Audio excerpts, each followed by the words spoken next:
여러분, 성경에 나오는 수많은 이름들 있잖아요. 그냥 스쳐 지나갈 법한 한 문장 속에 사실은 한 왕조의 운명을 뒤바꿔버린 엄청난 역사가 숨겨져 있다면 믿어지시나요? 오늘 바로 그 놀라운 이야기를 한번 파헤쳐 보겠습니다. 바로 이 구절이에요.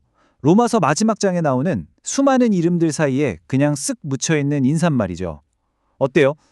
그냥 보기에는 정말 평범한 안부 인사 같잖아요. 하지만 이 짧은 문장이 바로 우리가 지금부터 떠나게 될 거대한 역사 탐험의 시작점입니다. 아리스토블로, 대체 이 사람은 누구였을까요? 그리고 사도 바울은 왜 굳이 그의 가족에게 안부를 전했을까요? 자, 지금부터 그 거대한 비밀의 흔적을 저랑 같이 한번 따라가 보시죠.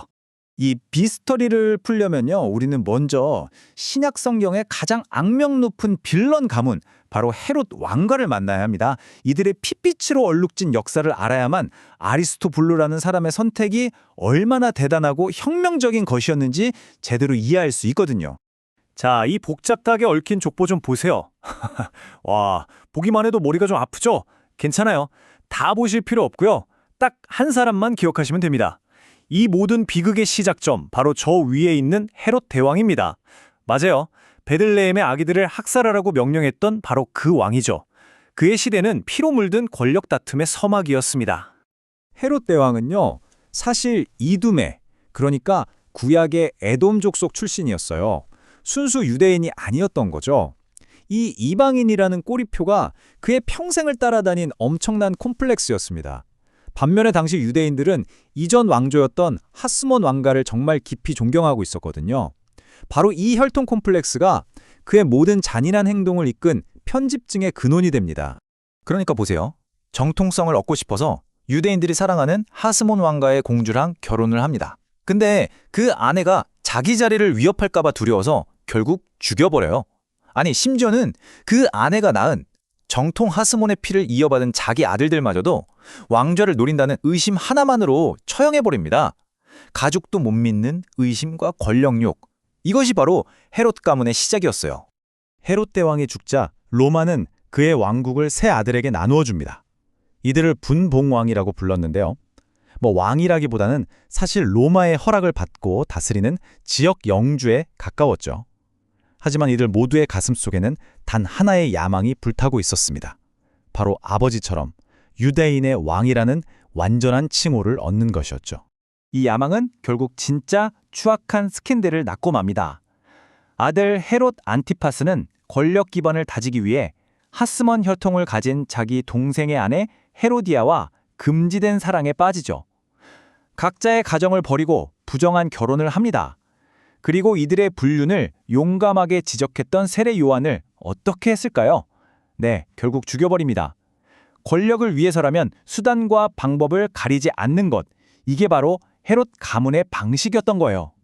바로 이 진흙탕 같은 싸움 속에서 가장 강력한 왕위 계승 후보였던 두 형제가 등장합니다. 헤롯 대왕의 손자들이자 오늘 이야기의 진짜 주인공들이죠. 자, 이 두 사람을 보세요. 헤롯 아그리파 1세와 그의 동생 아리스토블로. 둘 다 유대인들이 선망하는 하스몬 왕가의 피를 물려받았고 로마에서 최고의 교육을 받은 엘리트 중의 엘리트였습니다. 왕이 될 수 있는 조건은 완벽했어요. 하지만 놀랍게도 두 사람은 완전히 다른 길을 선택합니다. 형 아그리파는 할아버지와 아버지의 길을 그대로 따랐습니다. 로마 황제와의 인맥을 총동원해서 마침내 꿈을 그리던 유대인의 왕이 되죠. 그는 유대인들의 인기를 얻으려고 사도 야고보를 죽이고 베드로를 감옥에 가두는 등 교회를 박해했습니다.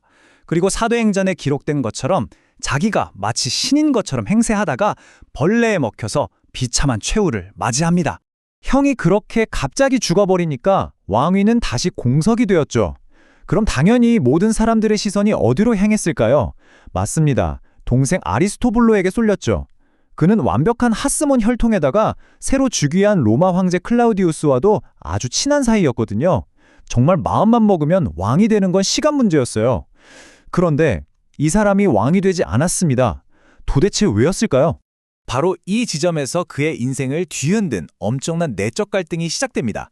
아리스토블로는 로마 유학 중에 복음을 접하고 그리스도인이 되었던 겁니다. 한번 상상해 보세요. 내 가문이 구세주 예수를 십자가에 못 박았고 바로 어제까지 함께했던 내 친형이 사도들을 죽였어요. 왕이 된다는 건 그 피비린내 나는 진흙탕 싸움에 다시 뛰어들어야 한다는 걸 의미했죠. 그리고 결정적으로 유대인의 왕이 되려면 로마 황제를 주님으로 숭배해야만 했습니다. 이미 예수님을 나의 주님으로 고백한 사람이 어떻게 로마 황제를 주님이라고 부를 수 있었을까요? 결국 아리스토블로는 결단합니다. 모두가 탐내던 그 유대인의 왕관을 버리고 로마에 있는 작은 교회의 평범한 성도로 남기로 말이죠. 이건 정말 그 시대에 누구도 상상할 수 없었던 세상을 거스르는 위대한 선택이었습니다. 자, 이제 모든 퍼즐 조각이 맞춰집니다. 우리가 맨 처음 봤던 그 성경 구절, 아리스토블로의 권속에게 문안하라. 이 인사의 진짜 의미가 바로 여기서 밝혀지는 겁니다. 이게 진짜 놀라운데요. 바로 앞 구절에 이런 말이 나옵니다. 그리스도 안에서 인정함을 받은 아벨레에게 문안하라. 여기서 인정함을 받은이라는 말을 영어 성경으로 보니까 tested and approved, 즉 시험을 통과해서 인정받았다는 뜻이더라고요. 어떤 시험이었을까요? 바로 권력과 명예, 세상의 가장 달콤한 유혹이라는 시험이었죠. 그러니까요. 사도 바울이 아리스토블로의 가족에게 문안 인사를 전한 건 그냥 잘 지내시죠? 이게 아니었던 거예요. 로마 교회 모든 성도들이 알고 있는 그들의 위대한 결단을 향한 존경의 표시였던 겁니다. 당신들 가족이 그 왕관을 버리고 믿음을 지킨 그 엄청난 선택을 우리 모두가 기억하고 정말 존경합니다. 라는 의미가 담긴 최고의 찬사였던 것이죠. 바로 그 한 번의 선택, 왕자를 버리고 신앙을 택한 이 결정은 피비린내다던 헤롯 왕조가 역사 속으로 완전히 사라진 후 2000년이 지난 지금까지도 성경을 통해 영원히 기억되고 있습니다. 정말 대단하지 않나요? 자, 그렇다면 이 2000년 전의 이야기가 오늘을 사는 우리에게는 어떤 의미가 있을까요? 근데 놀랍게도요, 이 이야기는 지금 우리의 현실과 너무나도 깊이 맞닿아 있습니다. 권력과 성공을 위해 끝없이 경쟁하고 때로는 부정한 방법도 서슴지 않는 모습. 금수저와 스펙을 따지면서 조금이라도 더 높은 곳으로 올라가려는 욕망. 어때요? 마치 헤롯 가문의 궁정에서 벌어지던 그 진흙탕 싸움이 오늘날 우리 사회의 모습 같지 않나요? 세상은 우리에게 더 높은 스펙, 더 좋은 배경, 더 많은 돈을 가지라고 끊임없이 속삭입니다. 그것이 성공한 인생의 왕관이라고 말이죠. 하지만 아리스토블로의 선택은 우리에게 전혀 다른 가치를 보여줍니다. 세상의 인정이 아닌 하나님 앞에서 인정받는 삶, 정직과 양심, 그리고 신실함이라는 가치 말입니다. 특히 미래를 고민하는 청년들에게 이 메시지는 더욱 크게 다가올 겁니다. 저도 그랬으니까요.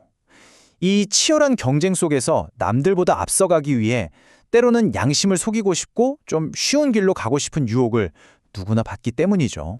하지만 기억하세요. 헤롯 아그리파가 차지했던 그 화려한 왕관은 한순간에 사라졌지만 아리스토블로가 지켰던 믿음의 가치는 성경이 존재하는 한 영원히 기억되고 있습니다. 과연 무엇이 진짜로 남는 인생, 진정으로 성공한 인생일까요? 세상은 우리에게 더 나은 자격과 조건을 끊임없이 요구합니다. 하지만 궁극적으로 여러분의 인생은 무엇을 위해 그리고 누구에게 인정받는 삶이 되기를 원하십니까? 이 질문에 대한 여러분의 답이 앞으로의 모든 선택을 이끌어가는 빛이 되기를 바랍니다.